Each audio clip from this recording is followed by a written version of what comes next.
Seguinte, eu publiquei um vídeo mostrando eu fazendo compras no supermercado e surgiram várias dúvidas, principalmente porque eu estava comendo coisas que teoricamente não são indicadas para quem convive com diabetes. Aproveitando que a Denise Franco está aqui em casa, a gente decidiu gravar esse vídeo para ajudar você que também tem essa dúvida, né? Por que diabetes? Alguns diabéticos comem de tudo, outros dizem que não comem nada. Por que existe tanto mito, Denise? Acho que principalmente a primeira coisa que você pensa assim, tô com diabetes, o que eu vou comer? A primeira pergunta que a gente faz, né? Porque a gente tem um mito relacionado à obesidade, então esse acaba sendo uma coisa que a gente sempre remete àquela vontade do que eu vou comer já que eu tenho diabetes agora. E aí associa também com açúcar, né? Açúcar, coisas que aumentam o peso, né? Que a gente liga a isso. Mas lembrar que a gente tem mais de um tipo de diabetes e tem outras coisas envolvidas, que na verdade todo mundo pode comer de tudo. Em algumas situações, a gente tem que saber como separar essas situações. E aí o médico tem um papel fundamental nisso em relação à estratégia de cada um, né, Denise? E a gente tem que entender que o tratamento tem que ser individualizado. Exatamente. Então, assim, para cada paciente a gente vai ver em que situação. Por exemplo, a gente também não vai liberar comida à vontade para quem não tem diabetes também. A gente sempre organiza. O ideal é que a gente tenha uma alimentação balanceada para todo mundo, né? Então, comer fruta, verdura, proteína, carboidrato, fazer um prato colorido, que a gente costuma falar, e saber as porções que a gente tem que fazer para cada um. E quais são as estratégias que um endocrinologista ou um médico pode passar, né, para um paciente com diabetes tipo 1 e tipo 2? A gente precisa também dividir esses dois tipos mais comuns, né? Vamos falar aqui do seu tipo. Tipo 1. Daquele tipo que você tem, o tipo 1. 1. Então, normalmente a gente tem, assim, para um paciente com diabetes tipo 1, o problema dele está relacionado com a falta de insulina, né? Então, a gente vai tentar usar a insulina numa melhor forma de estratégia para deixar a vida da pessoa que está com diabetes mais flexível possível.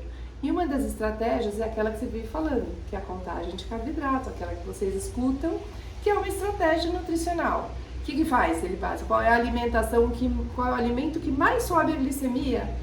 A gente sabe que é o carboidrato. Então a gente conta o carboidrato e aí por isso que você foi lá procurar rótulo, saber identificar o rótulo, saber se naquele alimento tem carboidrato, quanto tem de carboidrato, para que você possa aplicar a dose de insulina de acordo com aquele carboidrato. Então, uma das estratégias que a gente faz, que a gente chama de estratégia nutricional, é deixar flexível, olhando o carboidrato, o médico vai dar a sua relação, quanto tem de carboidrato, quanto eu tenho que aplicar de insulina para a quantidade de carboidrato que eu vou comer, e a partir daí a gente torna mais fácil a vida. Tem mais conta para fazer, mas ao mesmo tempo você deixa uma vida mais flexível na hora que você vai comer. E quem não faz essa contagem de carboidrato, qual é a estratégia? A gente pode fazer algumas estratégias, principalmente para quem está começando, ainda tem muita dificuldade ainda para entender o que sobe, o que não sobe, a qualidade do alimento, ou não, ainda não passou por uma nutricionista, o médico ainda não determinou, nós sentiu que ele está com toda, no início, principalmente no início do tratamento, facilitando o tratamento, você pode fazer o contrário, você fixa, por exemplo, com o paciente, quanto ele vai comer em cada refeição. E aí você já dá aquela quantidade de insulina baseado naquela quantidade. A gente chama isso de até método de substituição. Então você vai trocar um alimento pelo outro, dá como se fosse uma relação de alimentos por cada refeição, e aí a dose de insulina que a gente chama meio fixa, tá? Baseado naquilo que a gente vai fazer de trocas. Então, ou seja, você tem uma que são doses mais fixas e que você faz trocas. E Isso. Essa estratégia para o tipo 2, né? Até mesmo para quem não faz uso de insulina, ela também funciona? Funciona. A ideia de quem tem tipo 2, lembrar que muitas vezes está associada à obesidade, também a gente não deixa uma liberação total de alimentos, não é que a gente não deixa total de alimentos, mas assim, a gente tem que quantificar o quanto ele vai comer. Porque essa pessoa precisa perder peso também, é isso? Ou perder ou manter o peso, então dependendo da estratégia daquela pessoa, eu vou fazer um ajuste de acordo com a necessidade do paciente, né? A gente pode até fazer estratégia de contagem de carboidrato também com aquela pessoa que tem diabetes tipo 2, mas lembrando que depende ali na situação qual vai ser o foco principal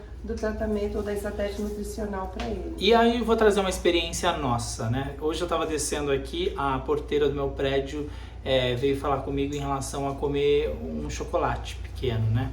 E aí ela falou assim, eu tô sem comer, eu tô com muita vontade, tenho diabetes tipo 2 e falaram que eu não podia comer.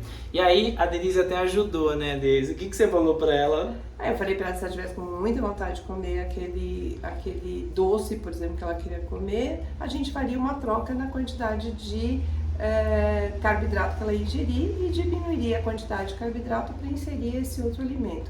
É para fazer isso todo dia? Não, né, Tom? Mas numa situação em que você quer introduzir aquele alimento que você não come há muito tempo e que está com vontade naquele momento, você diminui a quantidade do outro carboidrato que está lá sendo ingerido para poder inserir esse alimento. Né? Ou seja, por exemplo, né, vamos só exemplificar.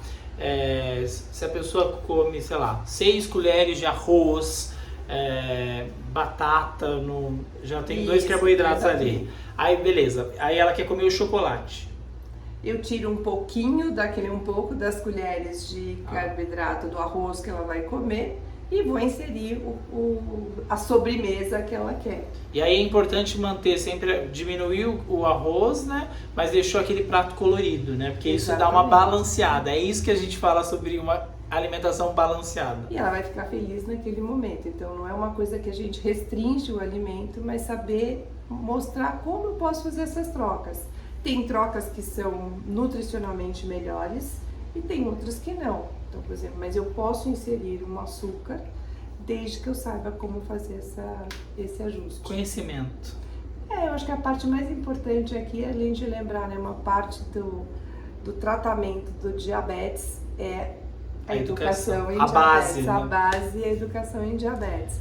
Então, conversar com o médico, conversar com o nutricionista, que ela vai poder ajudar nesse momento das escolhas, né? As escolhas, elas podem ser feitas e a gente pode facilitar isso e tornar a vida mais feliz. Mais feliz e mais leve, assim, a gente tem que desmistificar, né? Que ter diabetes é deixar de comer tudo, né? Eu acho que a gente tem que ter equilíbrio. Isso serve para quem tem diabetes e para quem não tem diabetes. Por isso que a gente fala que a alimentação ela tem que ser muito semelhante àquela que a gente recomendaria mesmo para quem não tem diabetes. Não tem diabetes, é isso. A Denise veio aqui em casa pra gente jantar, então eu vou desligar agora o vídeo.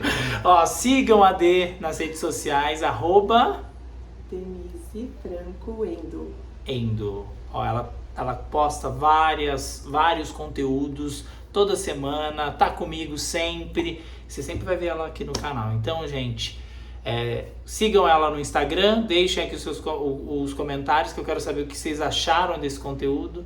Vamos juntos levar informação a quem precisa. Obrigado. Como você diz, querido, boas glicemias para vocês. Boas glicemias.